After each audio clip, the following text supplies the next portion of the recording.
El fervor del pueblo católico de Guatemala para llevarles la solemne procesión de la consagrada imagen de Jesús de Candelaria en su paso por la avenida Juan Chapín y Primera Calle.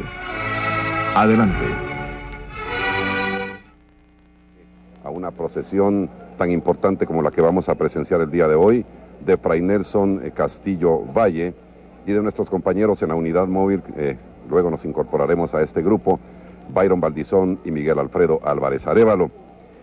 Hoy es Jueves Santo y como de costumbre Televisiete lleva hasta sus hogares la procesión de Jesús Nazareno del Templo de Nuestra Señora de Candelaria, aquí en el Cerrito del Carmen, exactamente sobre la calle Juan Chapín y Primera Calle, o avenida Juan Chapín. Buenos días a todos, buenos días Fray Nelson, bienvenido. Muchísimas gracias. Hoy es un día muy especial. Acaban de ver ustedes en sus pantallas de televisión la misa crismal que se celebró el martes por una razón práctica, porque hay muchos sacerdotes que no podrían venir el día jueves por la mañana para la misa crismal porque tienen que atender sus comunidades parroquiales. Entonces, a partir de la reforma del Vaticano II, la reforma litúrgica, se permitió que la misa crismal se celebrara un día distinto dentro de la Semana Santa del Jueves Santo.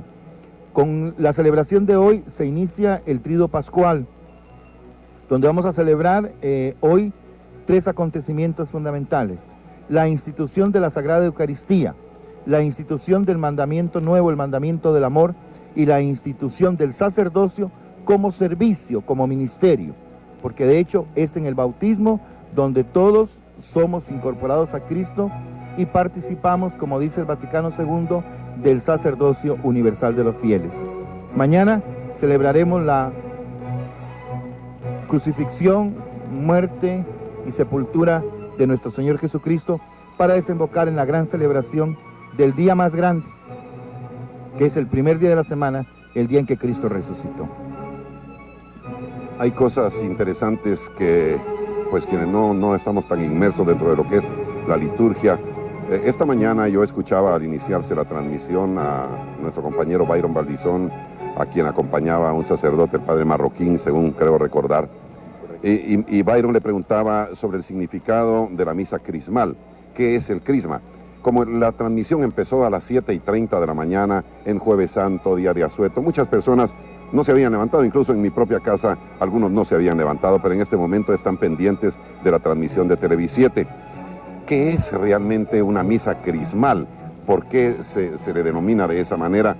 ¿Y por qué la participación de tanto sacerdote y tanto obispo, Fray Nelson? La misa crismal es la misa en la que se consagran los óleos. ¿Por qué se llama crismal? Son tres óleos. Para los sacramentos se utilizan tres óleos: el óleo o aceite de los catecúmenos, que se utiliza en el sacramento del bautismo; el óleo o aceite de los enfermos, que se usa en el sacramento de la unción de los enfermos; y el crisma. El crisma tiene un significado de pertenencia a Cristo. Tiene la misma raíz de Cristo, Señor. El crisma se usa en los tres sacramentos que decimos imprimen carácter, los tres sacramentos que nos asemejan a Cristo: bautismo, que nos hace hijos e hijas de Dios; confirmación, que es una ratificación de nuestro bautismo y una participación en la misión de Cristo; y el sacerdocio como ministerio, como servicio, el orden sacerdotal en sus tres grados de diácono, presbítero y obispo.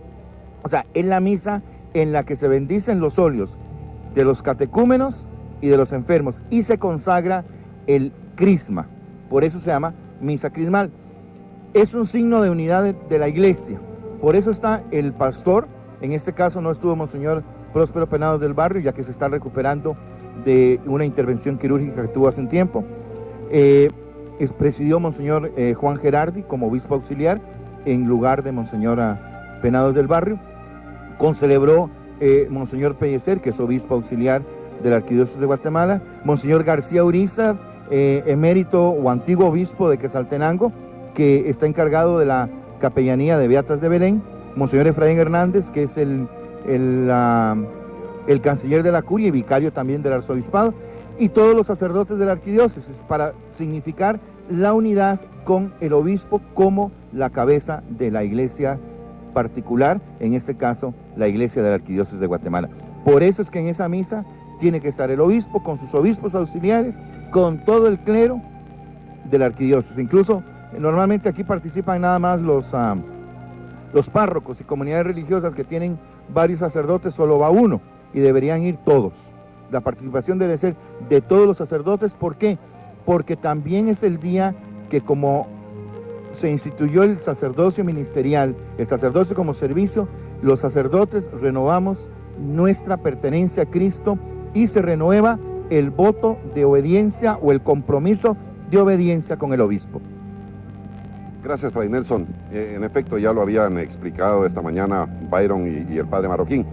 Hay otras cosas, aparte de decirles que nos encontramos en una mañana sumamente fresca aquí en el Valle de la Capital, está muy agradable regularmente. El año pasado que el padre Nelson se integró a este equipo, había mucho calor, había mucho sol. Sin embargo, esta mañana sopla una brisa sabrosa aquí en el Valle de la Ciudad Capital y pues la alfombra multicolor ininterrumpida le da una vida y una especial solemnidad a una transmisión de esta naturaleza. Mucho colorido. El Cerrito del Carmen, me lo comentaba Fray Nelson, se ve como empezándose a remozar. Se ve que quienes están trabajando en el rescate del centro histórico están tratando de hacer algo por el Cerrito, pero de esto y más nos hablará más adelante el licenciado Álvarez Arévalo. Ayer no me dio tiempo, estábamos por terminar Nuestro Mundo por la mañana, pero recibimos la agradable visita en nuestros estudios y a mí me correspondió el honor de presentarlo. No lo entrevisté, simplemente fue un mensaje. Me refiero a Monseñor Marco Aurelio González Iriarte, precisamente o a la sazón párroco de la Candelaria y quien encabeza esta procesión de los Jueves Santos. Y él se refería al año 2000 como año circular según el deseo de su santidad o el mandato de su santidad el Papa Juan Pablo II. ¿Qué significa un año jubilar, padre Nelson? Es el año jubilar, se conmemoran los 2000 años del nacimiento de Cristo. Hay ahí una desfase de unos años, pero bueno, no viene al caso, es un asunto que no viene al caso. Es un año jubilar. Cada 25 años la Iglesia celebra un año jubilar. Es un año donde se dan indulgencias especiales al pueblo fiel, incluso se señalan normalmente la Basílica de San Pedro, la Basílica de San Juan de Letrán, que es realmente, San Juan de Letrán es la catedral del Papa, o la catedral de Roma, del Papa como obispo de Roma. Entonces hay una serie de indulgencias especiales, hay una puerta, la puerta principal, que se abre en esa ocasión, incluso después se saca una medalla conmemorativa. Es un tiempo especial de celebración, vamos a celebrar los 2000 años del nacimiento de Cristo, y entonces el Papa ha pedido que haya una preparación, y la preparación es 3 años, un triduo, donde se va a hablar del Espíritu Santo, o sea, hacer hincapié en la figura del Espíritu Santo, en la figura del Hijo y en la figura del Padre, para que al empezar el siglo XXI y el tercer milenio, los creyentes vayamos renovados y sobre todo, pues, nuestra fe fundamental es en la Santísima Trinidad, Dios uno y trino. Incluso, o sea, hay Eucaristía porque el Hijo de Dios, la segunda persona del misterio de la Santísima Trinidad, se encarnó. O sea, y hay iglesia porque la tercera persona del misterio de la Santísima Trinidad vino sobre los apóstoles reunidos con la Santísima Virgen María y ahí se confirmó la iglesia. Por eso el sacramento de la confirmación es al modo de Pentecostés. Yo tengo no una teoría, sino una teología de la redención. Y yo digo que la iglesia no nació en Pentecostés, que la iglesia nació al pie de la cruz, porque interpreta la iglesia que del costado abierto de Jesús, juntamente con la sangre y el agua, esas últimas gotas, ese último hálito de vida de Jesús, brotan los sacramentos de la iglesia. Y la iglesia es por definición sacramento. El Concilio Ecuménico Vaticano II la llama protosacramento, el primero de los sacramentos, la fuente de los sacramentos. Por eso antes nos enseñaban que fuera de la iglesia no hay salvación, y definitivamente, o sea, si no participamos nosotros de los sacramentos, definitivamente no llegamos a la salvación. Muchas gracias, Fray Nelson, la cabeza de la procesión. Los estandartes están ya a 10 metros de donde nos encontramos. Este es Televisiete, transmitiendo en día Jueves Santo para toda la Grey Católica y el pueblo en general de Guatemala y quienes nos visitan. Vamos a la unidad móvil donde nuestro compañero Byron Valdizón y también nuestro compañero Miguel Álvarez Arévalo les van a decir buenos días. Así que adelante, compañeros, desde la móvil, nosotros vamos para allá con ustedes. Gracias. A todos ustedes, amigos televidentes que están en este Jueves Santo con nosotros en una transmisión más. Inicialmente, por la importancia del lugar en el que nos encontramos, el licenciado Miguel Álvarez, cronista de la ciudad, nos va a hacer una ubicación y desde luego también nos va a narrar algunos aspectos históricos de este día, de este Jueves de Candelaria. Muy buenos días, Edgar, Fray Nelson y Byron. Estimados televidentes, como todos los años nos encontramos al pie de la tradición, al pie de la historia de Guatemala, porque nos encontramos en el Cerrito del Carmen, origen de nuestra nueva Guatemala de la Asunción. Quiero regresar en la historia y estacionarnos allá cuando principiaba el siglo XVII, allá por 1600, cuando llegó a estas tierras Juan Cors, un hombre de origen italiano, pasó por España y ahí recibió un encargo de las Madres Carmelitas, una Virgen del Carmen, la cual se vino para la América en un galeón llamado Santa María de la Fortaleza. Este buen hombre, Juan Cors, llegó a Guatemala, pero no quiso llegar a la gran capital del reino, a Santiago de Guatemala, sino que se quedó en un valle que llamaban de las Vacas. Y él se fue a vivir a una cueva allá en el rincón de la Leonera, y allí puso la imagen de la Virgen, y cuentan que los moradores empezaron a tenerle mucha confianza y veneración a la Virgen, a tal grado de que le pidieron que le hicieran una ermita. Y el propio Juan Cors recorrió el valle y vio un cerro que le recordaba el Monte Carmelo, y fue así como, con el esfuerzo propio y de los pobladores del valle, el día 15 de agosto de 1620 se bendecía solemnemente la ermita de Nuestra Señora del Carmen. Habían cofrades que se encargaban de su culto y ellos tenían algunas tierras en los contornos del mismo cerro para que la producción de sus cosechas sirviera para la cosecha de las almas, es decir, a través del culto a nuestro Señor, dado también por medio de la imagen de Nuestra Señora del Carmen.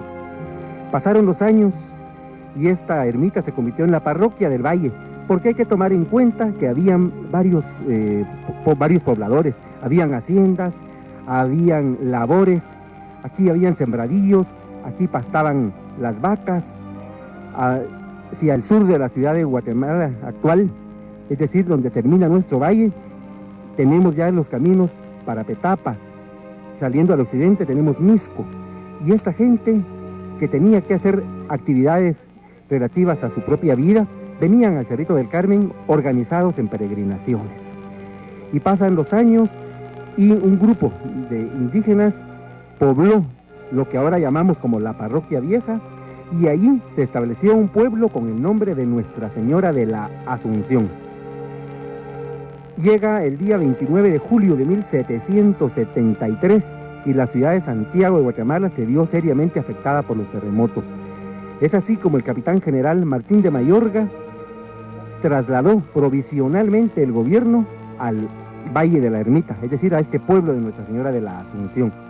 Se estudian los valles y finalmente el rey determina que la ciudad de Guatemala será trasladada. Pero para haber tomado esta decisión de traslado, previamente hubo una junta notable de vecinos, especialmente los días 14 y 15 de enero de 1774. Y esta junta se llevó a cabo nada menos que en el Cerrito del Carmen. Y allí se tomó la decisión de trasladar la ciudad. Por eso afirmamos de que el Cerrito del Carmen es la cuna de nuestra ciudad. El 2 de enero de 1776 resurgía la nueva Guatemala en el pueblo de la Ermita, y en este momento el Cabildo vuelve a reanudar sus sesiones ordinarias y dice: en el nombre de Jesús, José y María, en el asentamiento provisional La Ermita, a 2 de enero de 1776, por lo cual se le pide al rey que le dé nombre a la ciudad y por Real Cédula de 23 de mayo de 1776, el rey nombra a la ciudad como la Nueva Guatemala de la Asunción. Es importante mencionar entonces de que los primeros pobladores que vienen a esta ciudad se asientan entre lo que es el Cerrito del Carmen y la parroquia, estando entonces en forma intermedia la Candelaria. Y es así como surge la Candelaria, la parroquia de Nuestra Señora de Candelaria, que es una de las 4 parroquias que habían en la ciudad. Vamos a recordar, en la Nueva Guatemala existían la parroquia de El Sagrario, San Sebastián, Nuestra Señora de los Remedios y Nuestra Señora de Candelaria. Y el barrio de la Candelaria, antes de convertirse en tal, fue un pueblo, dado a que tenía su propia administración municipal.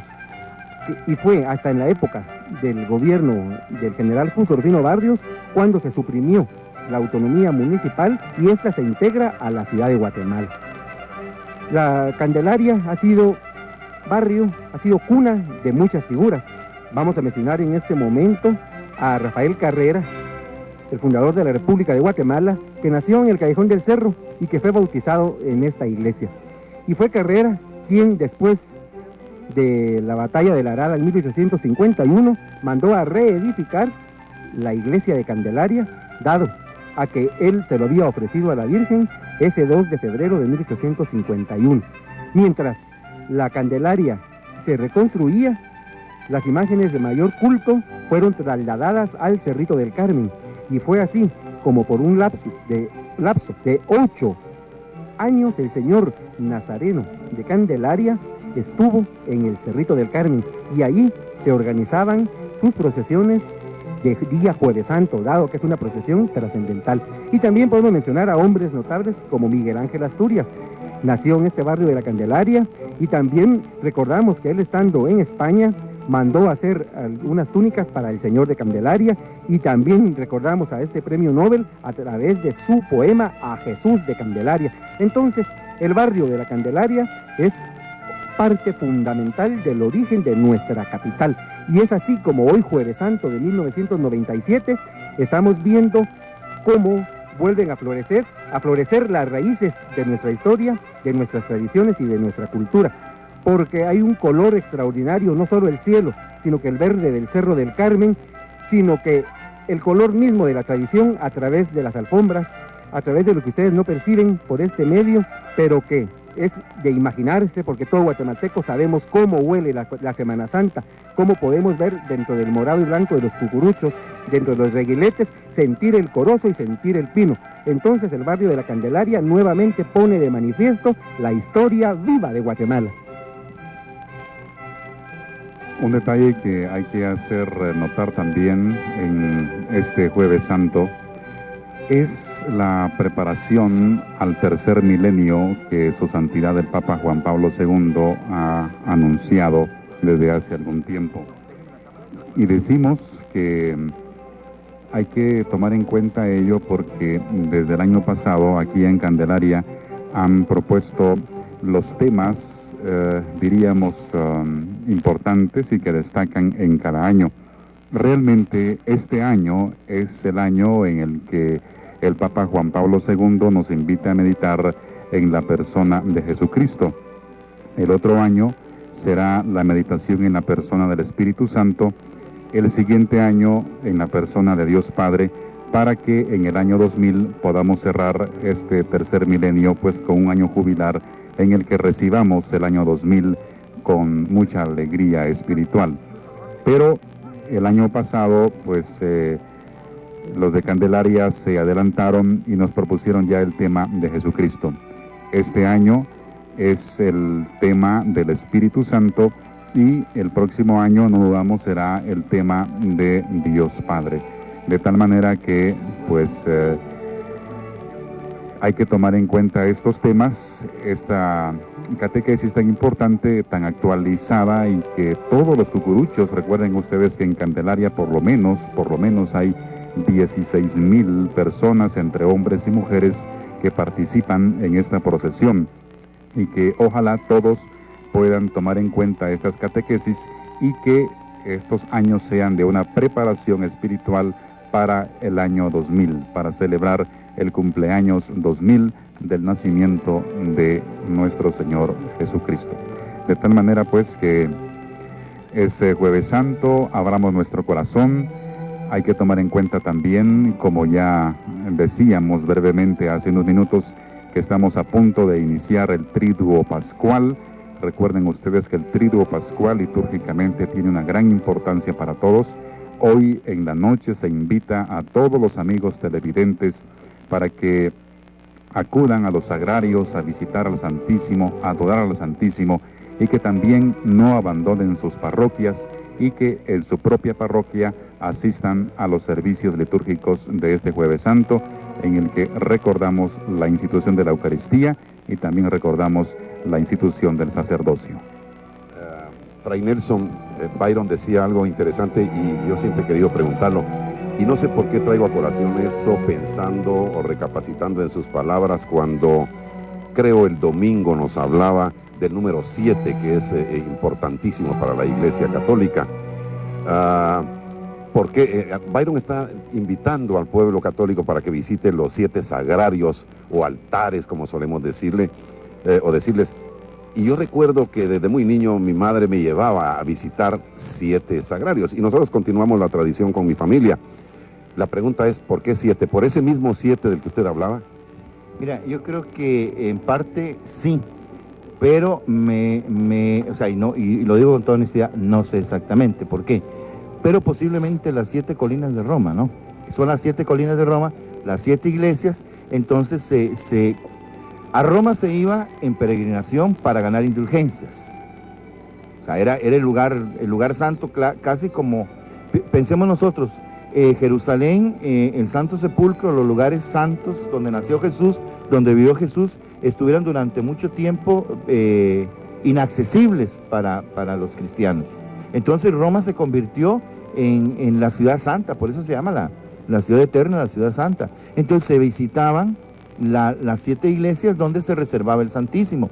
Recordemos nosotros que el Santísimo tiene un significado, la reserva en el sagrario, tiene un significado de guardar las hostias en Jueves Santo para el Viernes Santo, porque el Viernes Santo no se celebra misa. Es el único día en que la iglesia no celebra la Eucaristía. Se da la comunión a los fieles con las hostias consagradas que se guardaron en el sagrario. Entonces, ese es el significado que yo conozco de ¿por qué los 7? Fundamentalmente por las 7 colinas de Roma, y posiblemente pues sí se le puede dar ese sentido de perfección. Tiene mucho sentido, muchos significados. Es Jesús encarcelado, Jesús que está esperando una visita. Es un momento, cuando una persona que nosotros queremos, una familia que nosotros queremos está en dificultades, definitivamente lo que hacemos es visitarla. El Señor Jesús entró en dificultades la noche de Jueves Santo, porque fue cuando lo prendieron. El detalle que yo quisiera agregar, Fray Nelson, también es lo que a nivel social o familiar sucede esta noche, porque las familias van juntas a visitar los sagrarios, y pues es un signo de unidad, de fraternidad, que es bueno seguirlo cultivando, porque hoy en día yo creo que de las instituciones que están más amenazadas y más deterioradas es la familia. Y si descuidamos la familia, pues estamos descuidando el desarrollo y el progreso de cualquier país. De tal manera que están todos exhortados para la visita de los sagrarios este día, y que lo hagan en familia, y que también sea pues un acto para reconciliarse. Y es increíble, Fray Nelson, pero estos días, aun cuando son santos, también como que son el punto de partida para que muchas familias se enojen, ¿verdad? Por hacer salir rápido, o porque no se hizo tal comida, o porque no fuimos a tal lugar. Hay molestias, y qué bueno que esto sirva para unir a la familia. Definitivamente hay 2 aspectos. O sea, voy a tocar este que tocaste ahora, que es la familia. A mí me preocupa una cosa. Definitivamente, por el ritmo de vida que vivimos, las familias comparten cada día menos. Y yo creo que muchas veces los mismos miembros de una familia son extraños. O sea, tienen más relación, más amistad, más confianza con los compañeros de trabajo, con los compañeros de estudio, los patojos y las patojas que estudian, que con la propia familia. Y entonces a veces no saben convivir y no saben estar juntos un día. porque incluso los domingos hay muchísima dispersión. Yo insisto muchísimo, es necesaria familia que reza unida, permanece unida. Ese es el lema de la campaña de oración en familia, rosario en familia, del padre Peyton. Y definitivamente, familia que reza unida, permanece unida, y qué mejor que hoy asistir, no solamente en la visita de sagrarios, porque hay veces se convierte en una cosa folclórica y en un asunto irrespetuoso. Hay veces hay más escándalo y más relajo, que no hay el recogimiento que debe haber. Yo lo que recomiendo muchísimo es la participación en la misa de hoy, en la Eucaristía de hoy, porque como lo dije antes, se conmemora la Eucaristía, el sacerdocio como servicio, como ministerio y el mandamiento del amor. Es un día muy significativo, es un día que resume una serie de celebraciones y sobre todo el culto a la Eucaristía, porque el jueves de Corpus no es otra cosa que sacar de la celebración de hoy para hacer una procesión, y normalmente debería haber en todas las iglesias esa procesión.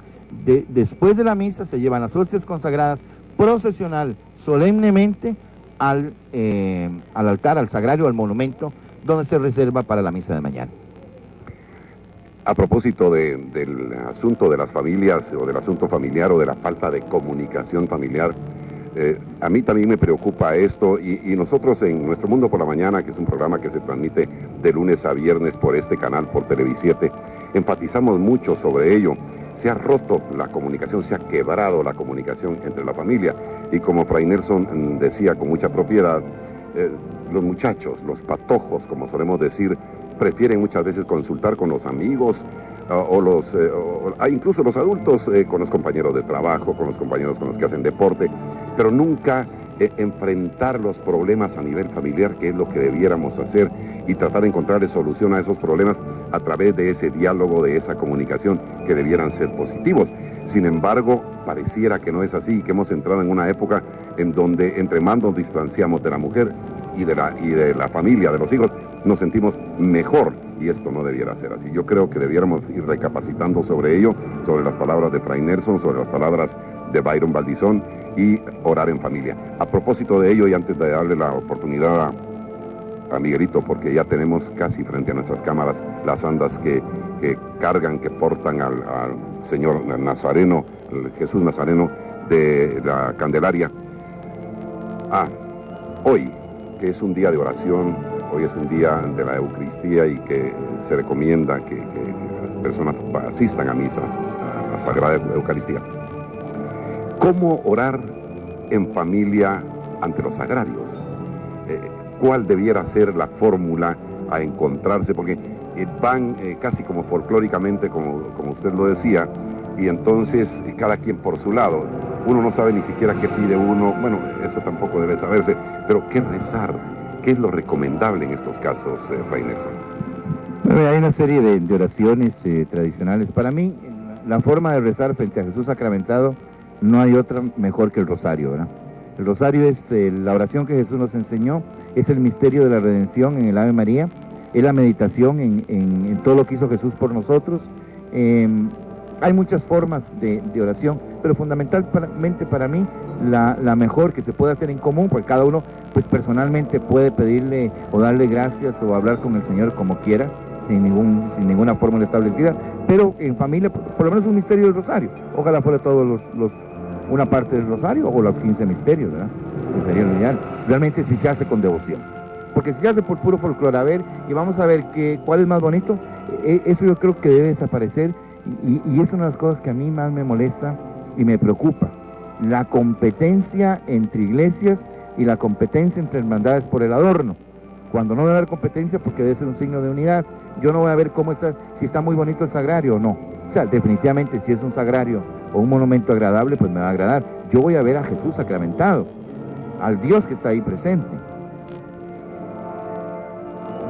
Sí, es muy importante mencionar esto de la familia, y también así como hay que rezar el rosario y buscar oraciones que integren a la familia, también quisiera mencionar que a través de las tradiciones se une a la familia, y eso lo podemos notar tanto en la Navidad, a través de la elaboración del nacimiento, como en Cuaresma y Semana Santa, tanto en lo que es la participación en la procesión, como todo lo colateral, es decir, las alfombras, desde que se busca el diseño, los materiales que se van a hacer, la forma ya para hacerla, asimismo las vestimentas, cómo participa la abuelita, la mamá, los nietos, etcétera. Es decir, hay una integración familiar que debería de mantenerse. Asimismo, hay una trascendencia, es decir, tradición, va una de generación a otra. Da mucho gusto ver cómo va a veces el abuelo con el nieto, niño que posteriormente va a transmitir esta tradición que la heredó de la propia mano de su padre o de su abuelo. Y así, al chuparse un dulce, un caramelo, está saboreando nuestra verdadera tradición, porque lo nuestro tiene olor, color y sabor. Por el otro lado, y en lo que hablaba Fray Nelson, quisiera recordar un poco la historia de los agrarios en lo que se refiere a los artistas.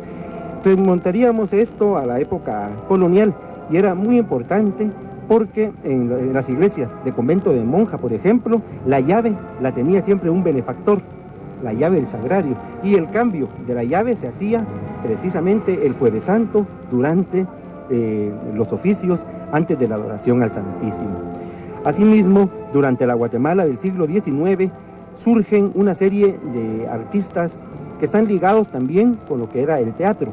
Guatemala tuvo un teatro de fama a nivel internacional, era el Teatro Colón. Habían grandes escenógrafos y estos escenógrafos trabajaban también para las iglesias o viceversa, los altareros trabajaban para el teatro.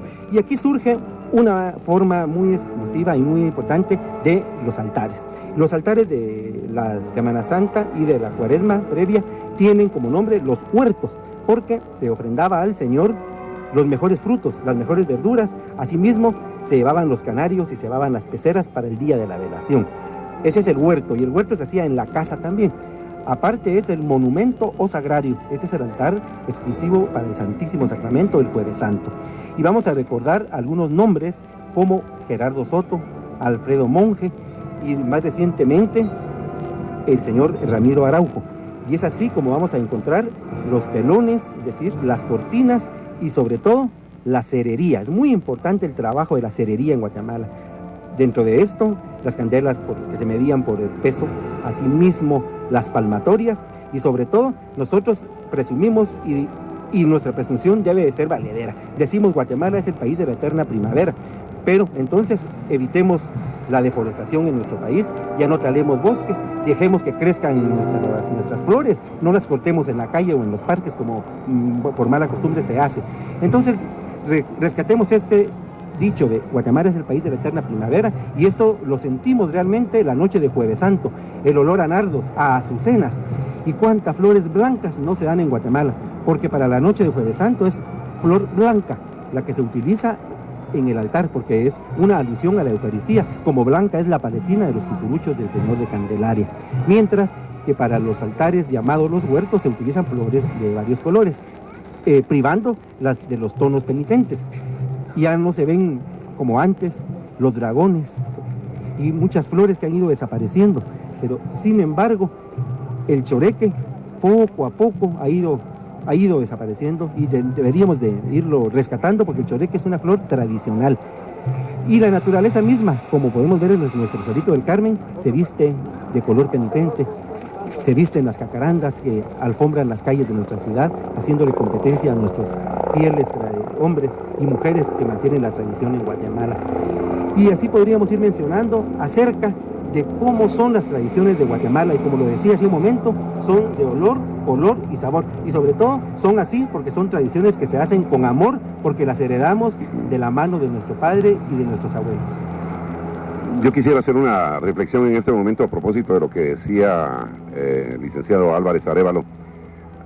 Y esto también lo conversábamos fuera de cámaras antes de iniciar la transmisión de esta mañana con Fray Nelson, observando un poco lo que es el Cerrito del Carmen, un cerrito que debiera de ser utilizado en su total plenitud, o sea, en su plenitud, porque es de los pocos reservorios forestales que existen en el casco de la ciudad y principalmente en el centro histórico.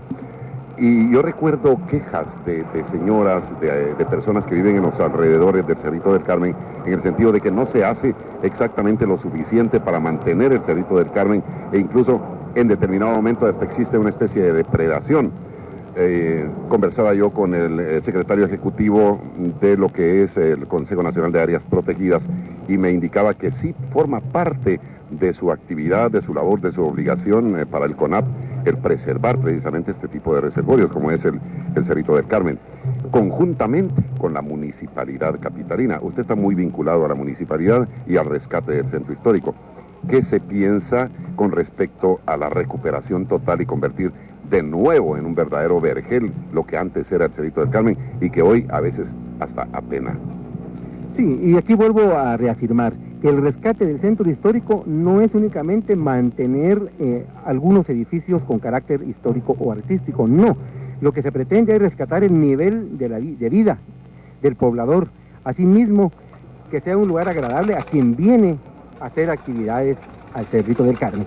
El Cerro del Carmen es la cuna de la ciudad de Guatemala. Entonces, dentro de la municipalidad existe una unidad que se llama Centro Histórico, en la cual está Renacentro, que participan varias instituciones, como es el Instituto de Antropología e Historia, la Universidad de San Carlos a través de la Facultad de Arquitectura, el INGUAT, y se espera que se unan a este proyecto una serie de instituciones más. Entonces, lo que se pretende es rescatar el Cerrito del Carmen. Puedo adelantar, se va a poner una valla perimetral, se va a controlar la entrada, se van a reorganizar los encaminamientos, como los jardines, como los focos de agua que tienen, es decir, las fuentes. Que sea un área para que vengan los niños a jugar, para que se venga la familia, para que venga el turismo y que se rescate nuevamente el mirador de la ciudad, asimismo como todo lo que es el conjunto histórico. Por el otro lado, en lo que se refiere a la reforestación y en lo que es las tradiciones, por ejemplo, de estos días, el proyecto incluye árboles en todo lo que es la primera calle y la avenida Juan Chapín, sembrando específicamente matirisguate y jacaranda, que será en un futuro próximo cuando veamos pasar al Señor de Candelaria dentro de estos árboles propios de la época. Muchas gracias, licenciado Álvarez. Tenemos ya prácticamente las andas del Señor cerquitita de nuestras unidades móviles, aquí donde convergen la primera calle y la avenida Juan Chapín. Así que voy a pedirle a Fray Nelson Castillo algunas palabras alusivas a esto, combinándose, por supuesto, con el licenciado Byron Balizón. Muy bien, gracias. Tenemos la imagen de Jesús. Realmente, hoy es un día un poco especial en cuanto a la celebración de esta procesión, porque de hecho Jesús no iba cargando la cruz en día jueves. Jesús cargó la cruz en día viernes. Y la iglesia, como había dicho, hace mucho más hincapié en los aspectos de la institución de la Eucaristía, del mandamiento nuevo, el mandamiento del amor y del sacerdocio. Pero también yo creo que hay un signo penitencial. Yo he oído mucho a Monseñor Marco Aurelio González Iriarte y él insiste mucho en el aspecto penitencial de este día, como una preparación espiritual y material necesaria para vivir con profundidad y vivir con mucho provecho estos días santos. Las procesiones tienen un sentido de penitencia, ¿verdad? Nacen incluso, si el otro día estuve viendo un programa de las procesiones en España, ¿verdad? Incluso algunos casos un poco sanguinarios, ¿verdad? Que le dan azotes a la gente en la espalda, le rompen la espalda y una serie de cuestiones, ¿verdad? Tiene un sentido penitencial y también tiene un sentido pedagógico, pastoral. O sea, es ver a Jesús compungirse y emocionarse ante la vista de Jesús y pensar que esa cruz la va cargando por nuestros pecados. Hoy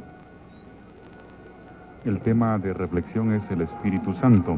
Realmente el significado está, diríamos, bastante fácil, muy práctico para aquellas personas que van hasta el encuentro del cortejo procesional. Una de las características de los organizadores de esta procesión es que destaque la imagen de Jesús y se ha logrado bastante bien. El adorno es muy sobrio, muy sobrio. Ustedes ven al frente de las andas esa paloma, una paloma que dentro del contexto religioso y también en otros contextos es símbolo de la paz, pero en el caso concreto de la parte espiritual, la paloma es el símbolo del Espíritu Santo. Entonces, allí vemos en la parte frontal de las andas este símbolo que es el Espíritu Santo y las lenguas de fuego que salen precisamente provocadas por la fuerza del Espíritu de Dios, recordando aquel Pentecostés en que el Espíritu Santo se derramó en el colegio apostólico. Posteriormente, nosotros observamos la imagen de Jesús de Candelaria. Recordemos que el tema central que hoy nos invitan a reflexionar es: nadie puede confesar que Jesús es el Señor si no es por la acción del Espíritu Santo. Y esa es una gran verdad. Y en la parte de atrás, amigos televidentes, estamos observando pues ese elemento que es parte de la orfebrería del siglo pasado, y estamos viendo un símbolo también que han querido plasmar allí las Sagradas Escrituras, que en ellas pues está la presencia del Espíritu de Dios, y que también allí, amigos televidentes, podemos conocer de mejor manera a Jesucristo, podemos conocer de mejor manera también ese regalo que nos dejó Dios en el Paráclito Divino, en el Espíritu Santo. Porque eso es muy importante, como decía Fray Nelson, no podemos quedarnos nada más con la reflexión de Jesús con la cruz a cuestas o Jesús en el Calvario, sino pensar en la fuerza del Espíritu Santo que nos guía, que nos ilumina y que nos tiene aquí presentes. De tal manera que, como haciendo una conclusión, pues tenemos que pensar en esta alegoría en el Espíritu de Dios, y que podemos llamar a Jesucristo como nuestro Señor con esa acción, con esa fuerza del Espíritu Santo.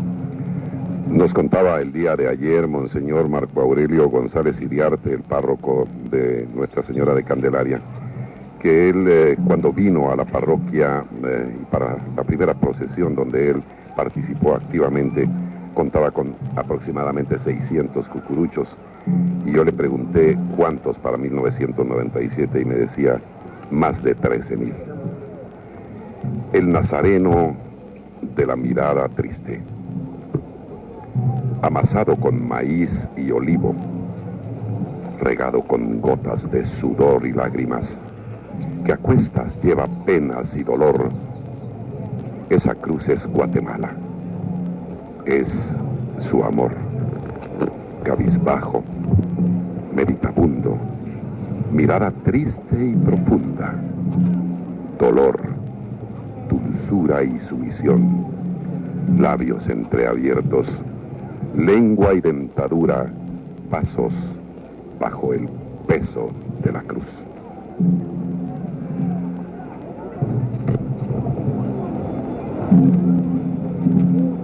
Siempre que contemplamos el rostro de Jesús, es importante también ver los rostros de los Cristos que ahora deambulan por el mundo de hoy.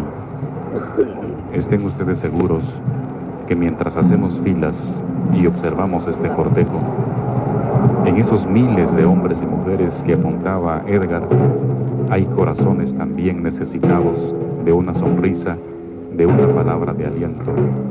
Esos Cristos que sufren, esos Cristos que gritan con fuerza, que tienen sed de Dios, esos hombres de hoy que claman por ayuda, por justicia y especialmente por mucho afecto y mucho amor.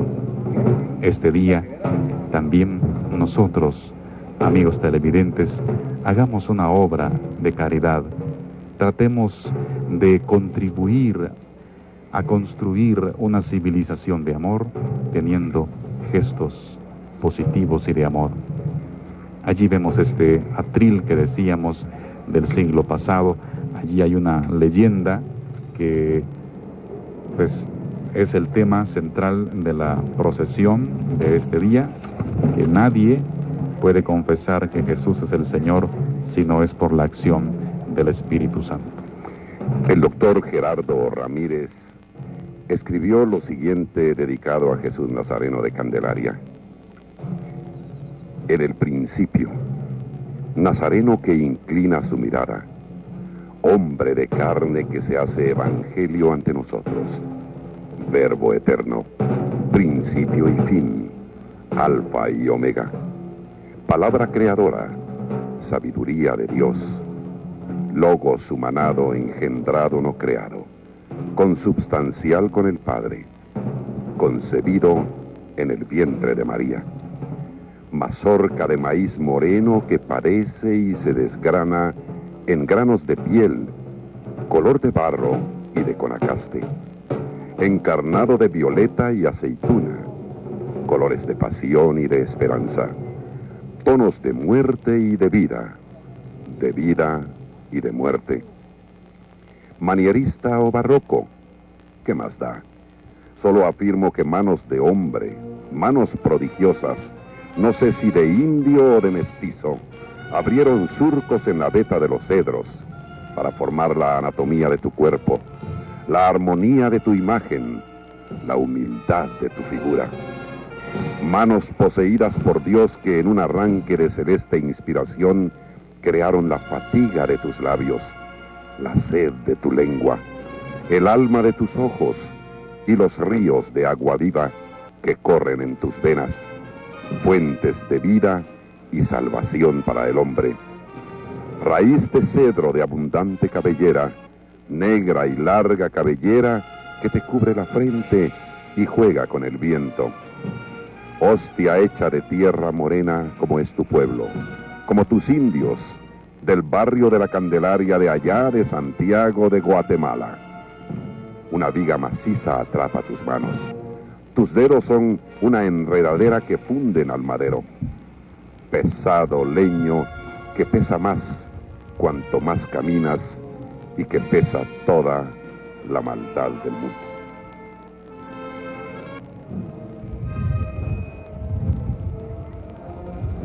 El mueble trae algunos adornos bastante sobrios que hay que destacar también en figuras como guirnaldas, rosetones, medallones, querubines también, ángeles y otros elementos en colores dorado y cobre.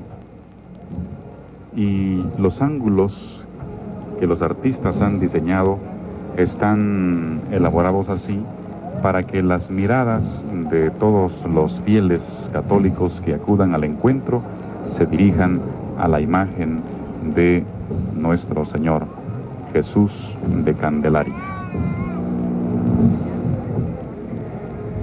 La presencia del Espíritu en la iglesia es el alma de la iglesia. O sea, definitivamente en las afirmaciones que hace el apóstol San Pablo, concretamente esta de Corintios, nadie puede decir o llamar a Jesús su Señor si no es por la acción del Espíritu Santo. O sea, el misterio trinitario es sumamente interesante y muy profundo. O sea, de hecho es un dogma de fe católica, Dios uno y trino, porque no podemos entender nosotros, la mente humana no puede llegar a entender este misterio de fe, pero sí vislumbramos y algunos de los aspectos, o sea, tomando la revelación y la enseñanza del apóstol San Pablo, la iglesia es el cuerpo místico de Cristo. Y el alma de la iglesia es el Espíritu de Dios, es el Espíritu Santo. Es el Espíritu que fecunda, es el Espíritu que ilumina, es el Espíritu que guía, es el Espíritu que manifiesta.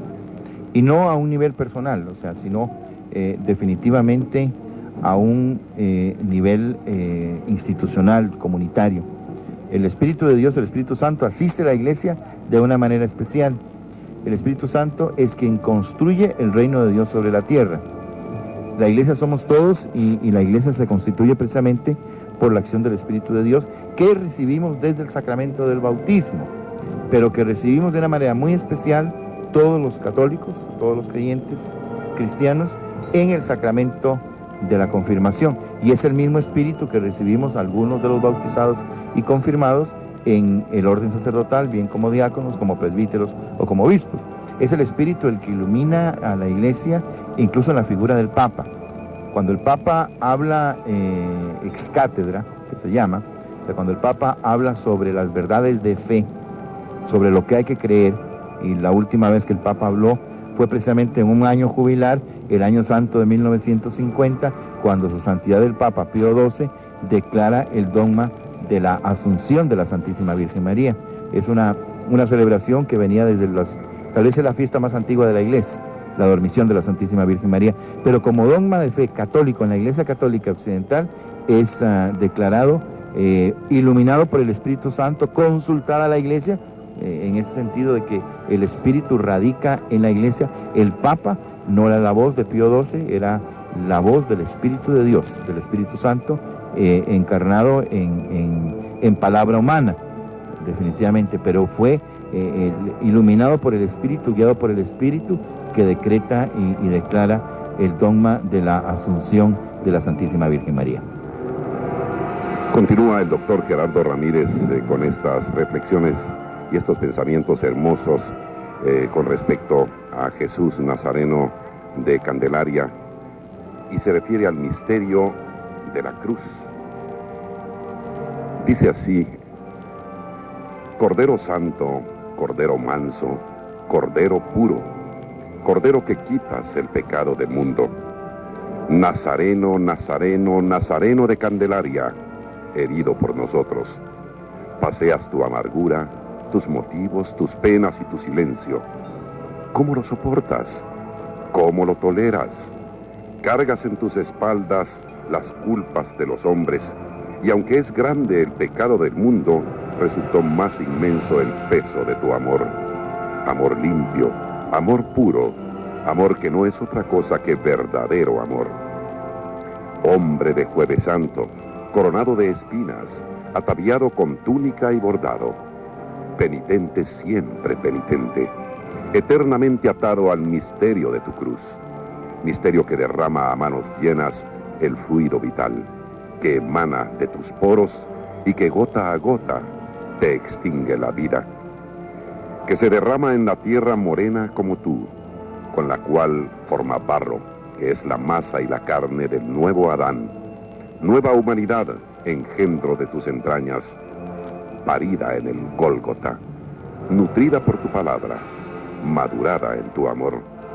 Misterio que camina con los pies desnudos, misterio en que se funde la tierra con el cielo, misterio que suda sangre y agua, agua y sangre, bautismo y Eucaristía. Misterio que emana olores de incienso y decoroso, que se tiñe de ébano y marfil y se pinta con cascadas del morado lila de las jacarandas. Pelícano sangrante, costado abierto, misterio pascual, última cena, oveja callada que a la muerte vas, mueres porque quieres al hombre salvado. Pensamientos hermosos del doctor Gerardo Ramírez, a quien agradecemos profundamente su colaboración para esta transmisión. Licenciado Álvarez Arévalo, un poco sobre la historia de esta tradición de Jueves Santo aquí en este sector del centro histórico. Aquí en el centro histórico podemos indicar que suceden una serie de manifestaciones culturales de orden religioso, y es precisamente en el centro histórico y en estos barrios tan tradicionales como la Candelaria, donde año con año se realizan los hermosos cortejos tradicionales. Muchos de estos cortejos tradicionales tienen sus raíces en la ciudad de Santiago de Guatemala, ciudad que ahora es patrimonio cultural del mundo y la llamamos la antigua Guatemala. Al hablar del Señor de Candelaria, del Nazareno de la mirada triste, nos recordamos de los tristes pobladores de la ciudad de Guatemala, los indígenas que habitaban allá, el barrio de Santo Domingo, buscando el norte de la ciudad del nororiente, y ahí la Candelaria, y ahí hombres notables como Fray Francisco Jiménez, nada menos que el descubridor del Popol Vuh. Y ahí, allá, en las noches del Jueves Santo, por los siglos XVII y XVIII, se organizaban los penitentes, y la procesión salía a predicar con el Señor y su cruz, a recordar la pasión del Señor. Y llegó el año de 1773, era jueves, y el día viernes el sacerdote y los cofrades entran a la capilla de Jesús, contigua a la iglesia de la Candelaria, y ahí, a pesar de la ruina, a pesar de las bóvedas caídas, se rescata de su retablo al Señor Nazareno. Y pasan los años y llega mayo, el 18 de mayo de 1784, y hay que emprender el viaje, hay que dejar Panchoy y hay que buscar la ermita. Y el señor de Candelaria viene a poblar la ermita y viene a los pies del Cerrito del Carmen, donde luego se edificará la parroquia de Nuestra Señora de Candelaria. Y vuelven los Jueves Santos, y vuelven las noches, luego serán las tardes y ahora las mañanas, en que el señor de Candelaria recorre las calles, ya no del barrio, ya no el contorno del Cerrito del Carmen, sino que gran parte del centro histórico de la ciudad de Guatemala.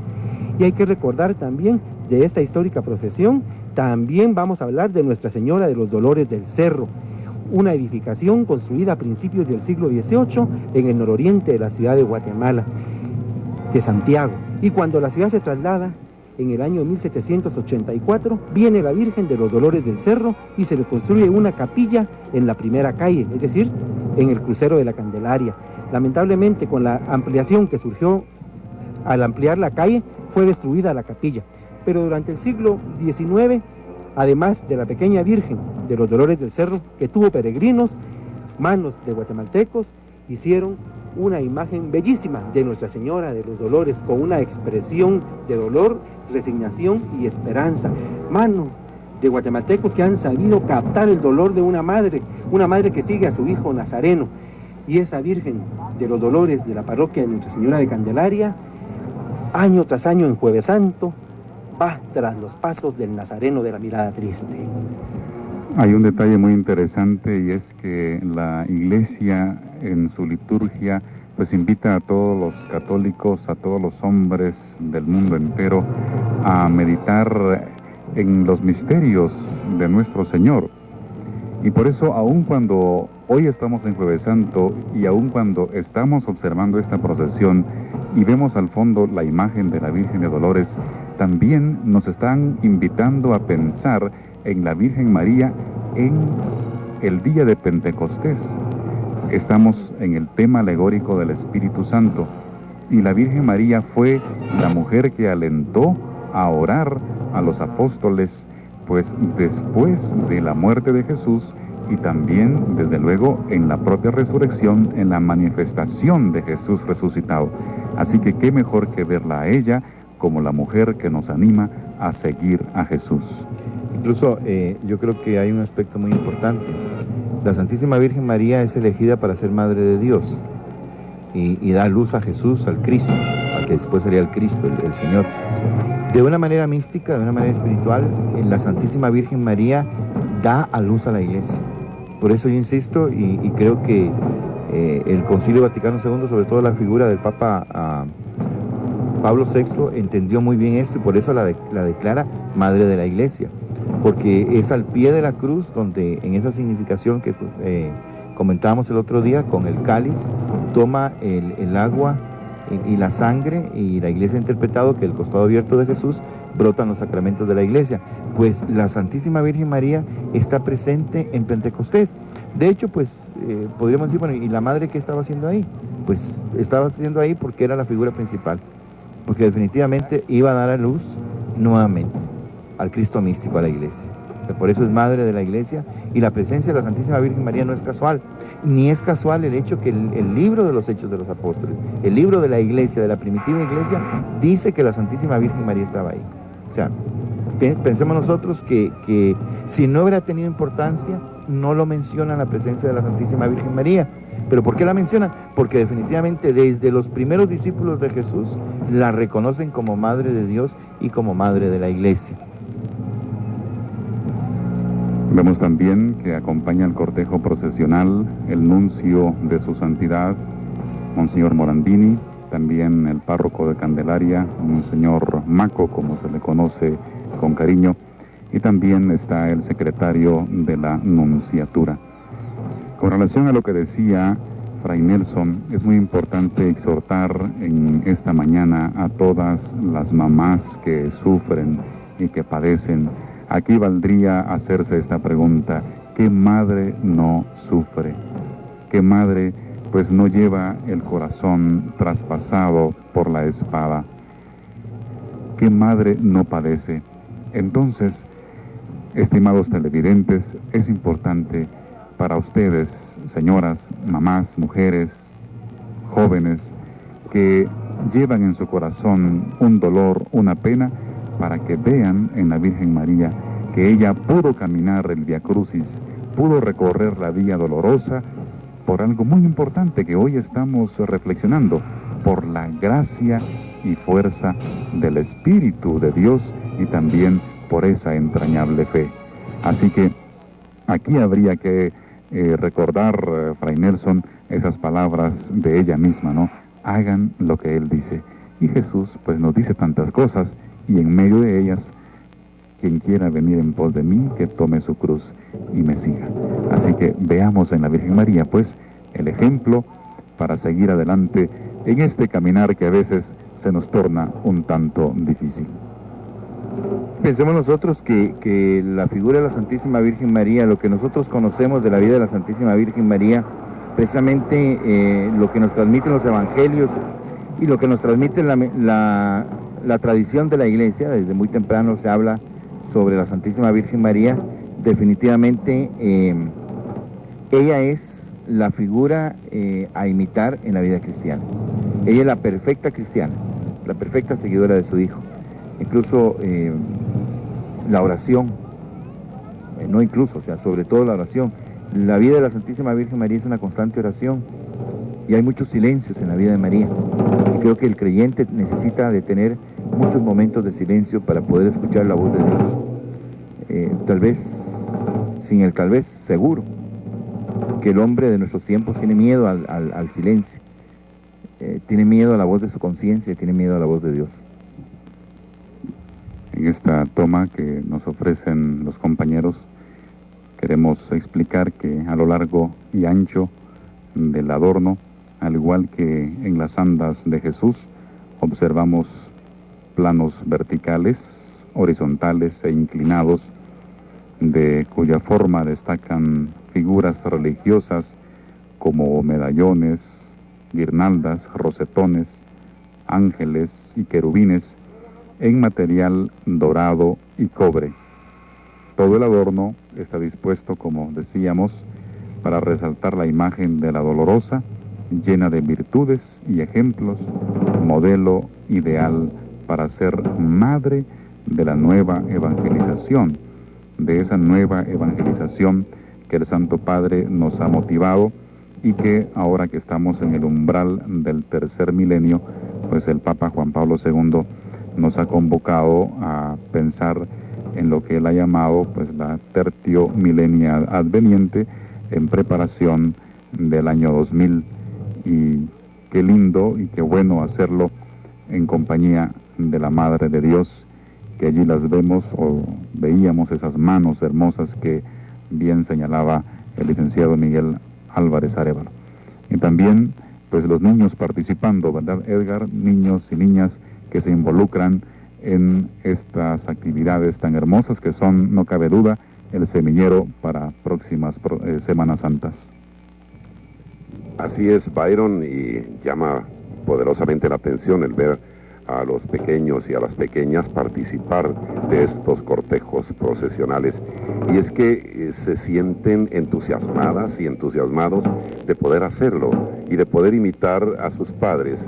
Y es una imitación hermosa, es una invitación del adulto para que el pequeño siga esos pasos, para que no deje de venerar a las sagradas imágenes que veneramos todos y debemos venerar todos los guatemaltecos. Así que nos alegra profundamente que en cada cortejo procesional la presencia de los pequeños sea tan nutrida, tan numerosa. Queremos informar a ustedes, para eso también están este tipo de transmisiones, que esta procesión de Jesús Nazareno de la Candelaria estará arribando a las 12 horas al Templo de la Merced. A las 13:30, 1:30 de la tarde, estará por San Sebastián, mientras que a las 14:10 horas en las cercanías del Templo de la Recolección. A las 16 horas, 4 de la tarde, por la capilla de Nuestro Señor de las Misericordias. A las 17:15 horas, Conservatorio Nacional de Música. A las 18, por la Santa Iglesia Catedral. A las 20:45, Basílica de Santo Domingo. a las 22 horas, 14 Avenida y Quinta Calle, Zona 1, para a las 24 horas retornar e ingresar al templo. Quizás voy a pedir a mis compañeros para concluir e ir concluyendo con esta transmisión que se inició a las 7:30 de la mañana con la transmisión de la misa crismal, que ya explicaba Fray Nelson por qué actualmente se oficia en día martes santo, pero nosotros la transmitimos para ustedes precisamente en su verdadero día, que es el jueves santo. Pero él ya lo explicaba al inicio, los mismos párrocos responsables de las parroquias tienen muchas actividades el jueves santo y sería imposible tener la concurrencia de sacerdotes y de obispos que esta mañana pudimos observar en la misa crismal. Vamos a ir terminando con esta transmisión y voy a pedirles una reflexión final a mis compañeros. Vamos a empezar con Fray Nelson Castillo Bay. Yo lo que quiero es insistirles en que sea hoy un día de celebración. Es un día festivo. Festivo por lo que celebramos, la Eucaristía, el sacerdocio, el mandamiento del amor. Es también un día penitencial porque ya sabemos que estamos cerca de ese día en que Jesús por nosotros dio la vida. Vivamos con toda intensidad. Los que no se han acercado al sacramento de la reconciliación y la penitencia, confiésense, acérquense, reciban esta gracia tan especial, y el que se considere verdaderamente católico y no comulgue hoy, mentiras que es católico. Bueno, por mi parte, yo quisiera que tengamos presente que hay que abrir nuestros corazones a la fuerza del Espíritu de Dios. Hoy vamos a ir a las procesiones, habrá tantos actos, pero nadie puede confesar que Jesús es el Señor si no es por la acción del Espíritu Santo. Las manos de los guatemaltecos se han puesto a trabajar en alfombras, en elaborar las andas y en orar a Dios nuestro Señor en este Jueves Santo y en esta Semana Santa.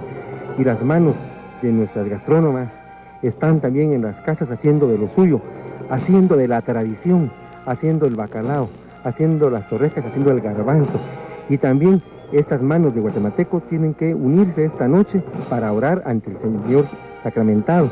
Y asimismo, esas manos deben seguir construyendo una Guatemala mejor, una Guatemala de paz y una Guatemala donde todos sepamos qué es lo que tenemos que hacer para engrandecer Guatemala. La historia y las tradiciones nos hacen saber que somos hombres que tenemos una raíz profunda, y esa raíz es la que debe de florear en nuestro futuro, un futuro próspero, un futuro donde esté presente el amor y la paz. Alta e íntimamente satisfechos de esta nueva transmisión especial de Televisiete, su canal responsable.